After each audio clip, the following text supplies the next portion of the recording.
सोनू और राजू भागकर माँ के पास आते हैं और बोलते हैं, माँ बहुत तेज भूख लगी है, कुछ खाने को दे दो। लता उन्हें खाने के लिए भुने हुए चने देती है क्योंकि घर की हालत बहुत ही ख़राब है। क्योंकि लता का पति दिनेश कहीं पे भी काम नहीं कर रहा था, या यूँ कहें कि उसे कहीं पर काम ही नहीं मिल रहा था। उसकी बेरोजगारी के चलते घर की हालत बहुत ही ख़राब थी और दोनों बच्चों को भुने हुए चने खाते हुए देखकर लता का भी दिल बहुत उदास होने लगा। और दिनेश के घर आने पर लता दिनेश से कहती है कि देखो जी, पहले हमने बच्चों की पढ़ाई छुड़वा दी और अब खाने के लिए भी कुछ भी नहीं है। हमें दोनों को ही मिलकर कुछ न कुछ तो करना ही पड़ेगा। लता की बात सुनकर दिनेश फिर से गांव में काम के तलाश के लिए जाता है। तभी लता घर के बाहर घास उखाड़ रही होती है और दिनेश आता है और उसे देखकर लता बोलती है, क्या हुआ, कुछ बात बनी क्या, कुछ काम मिला? तभी दिनेश कहता है, नहीं, कहीं पे भी कोई काम नहीं मिला। जहाँ भी बात करके आया हूँ सबने मना ही किया है। लता दिनेश से कहती है, ऐसा कैसे चलेगा, अब तो परेशानियाँ बढ़ती ही जा रही है। वो बात कर ही रहे होते हैं कि अचानक बारिश चालू हो जाती है और वह दोनों घर की तरफ जाने लगते हैं। घर में जाते हुए वह सोनू और राजू को भी आवाज़ देकर घर में ही बुला लेते हैं।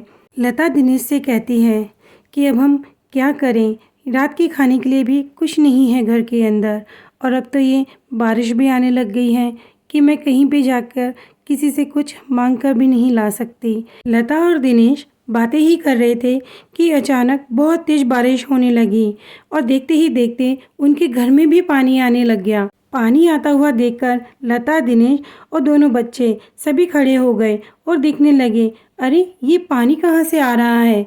तभी देखते हैं कि बारिश बहुत तेज होने लगी है और दिनेश और लता को चिंता होने लगी कि अब क्या होगा। पर पानी तो घर में बढ़ता ही जा रहा था और साथ में दिनेश और लता की चिंताएं भी बढ़ने लगी। दिनेश कहता है कि अब हमें यहाँ से चलना चाहिए और किसी सुरक्षित जगह पे पहुँच जाना चाहिए, नहीं तो गांव में बाढ़ ही आ जाएगी और हम मुसीबत में फंस जाएंगे। तभी लता दुखी होकर बोलने लगी, ये क्या हो रहा है हमारे साथ में, ये क्या हो रहा है हमारे साथ में। भोला सा राजू पानी को पैरों से मारता है और बोलता है, जाओ पानी यहाँ से, जाओ पानी यहाँ से। पर दिनेश उसे चुप कराते हुए कहते हैं कि नहीं, अब हमारा यहाँ से चलना ही सही रहेगा।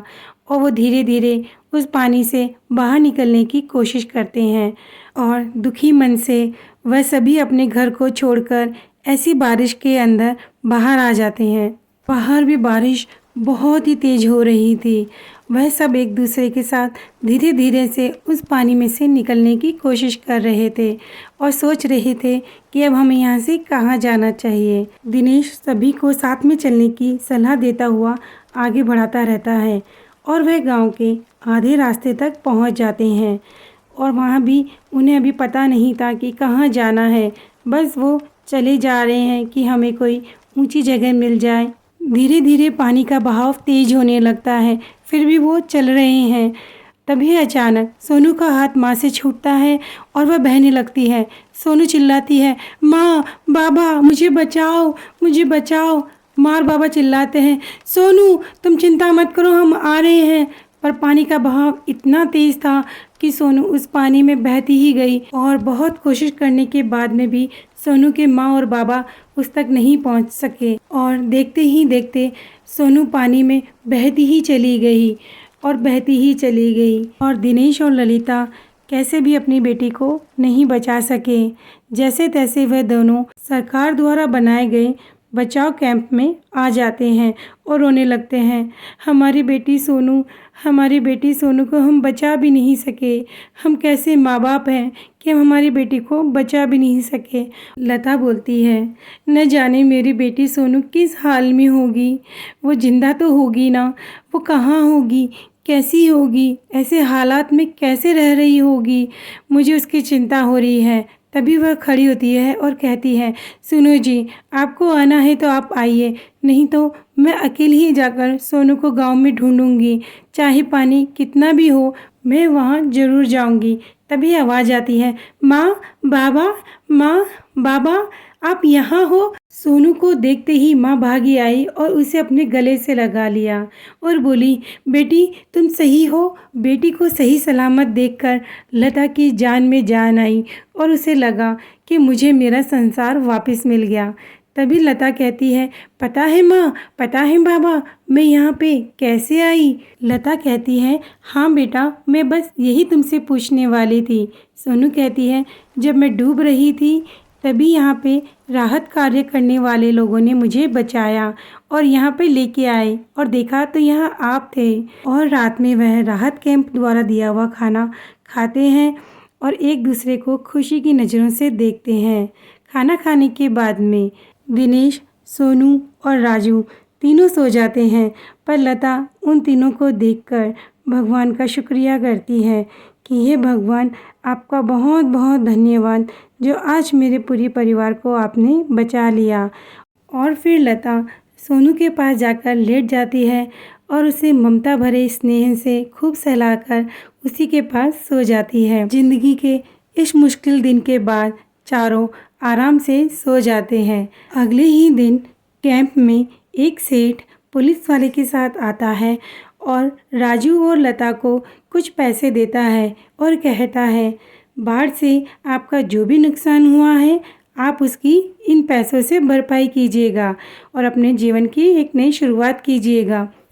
बारिश और बाढ़ का पानी ख़त्म होने के बाद में वह चारों अपने घर आते हैं और बाढ़ से जितनी भी गंदगी हुई थी उन्हें वह चारों मिलकर एक साथ साफ़ करते हैं। जब सारी सफाई हो जाती है तो वह एक दूसरे से कहते हैं, चलो अब ऐसे ही हम घर के अंदर भी सफाई करते हैं। और वह सभी घर के अंदर की सफाई करने के लिए जाते हैं। सारी सफाई करने के बाद में दिनेश लता से कहता है, सुनो, अब हम इन पैसों का क्या करें, तुम ही बताओ, ये पैसे से हम क्या कर सकते हैं। तभी लता ने उसे एक सुझाव दिया और फिर दिनेश ने खोली एक चाय नाश्ते की दुकान और देखते ही देखते वहाँ खूब ग्राहक आने लगे और खूब बिक्री होने लगी। दिनेश ने अपनी दुकान में बहुत मेहनत की और बहुत पैसा कमाया और देखते ही देखते घर में भी खुशियाँ आने लगी। एक दिन सोनू राजू को पुरानी किताबों से कुछ पढ़ा रही थी और समझा भी रही थी। आखिर वह राजू की बड़ी बहन जो थी।